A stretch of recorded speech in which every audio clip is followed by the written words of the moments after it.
Այսօր բոլորիս է հայտնի, որ մեր երեխաները, երիտասարդները, թե մեծերը շատ հանրամատչելի ձևով կարողանում են ձեռք բերել թմրանյութեր, հայտնի շուրջ ինտերնետ ալիքների հետ կապված, որի դեմը ոչ մի ձևի չի առնվում։ Ես շատ լավ հասկանում եմ, որ նարկոբիզնեսի դեմը կարող է առնել մի մարդ, որին ոչ փողով կարող են զարմացնել, ոչ թե թշնամիների նոր քանակով։ Ձեզ խնդրանք, ընտրություններից հետո այս հարցին, չգիտեմ, հնարավորինս հիմնահատակ լուծում, որովհետև ահավոր իրավիճակ է տիրում մեր երիտասարդների մեջ, խոսեցիք դպրոցում, դուք արդեն շեշտեցիք նարկոտիկի գոյության համար, վստահ եմ, որ այդ ամեն ինչը, չգիտեմ,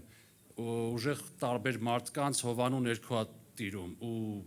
դուք եք, որ կարող եք այդ հարցի դեմը առնել։ Ես ասեմ, մեր հասարակությունը իրոք դեգրադացված է։ Մեր հասարակությունը, որ հիմա Մելոյան գոհարին, որ ասեմ, ցույց տա ամուսնալությունների քանակը ընդհանրապես հանրապետության մակարդակով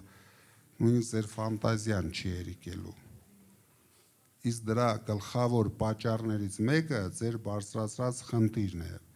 բայց դրան հետ զուգահեռ մենք ունենք խաղամոլության խնդիրը, որը այս իշխանության գլխավոր շնորհքն էր, որ նվիրեցին մեր երկրին ու մեր ժողովրդին։ Մենք բոլորս վախենում ենք արտաքին վտանգներից, Ալիևը կմտնի այս ճամփով, թե այն ճանապարհով։ Բայց դա 50%-ը չի, ինչը որ ունենք ներսում,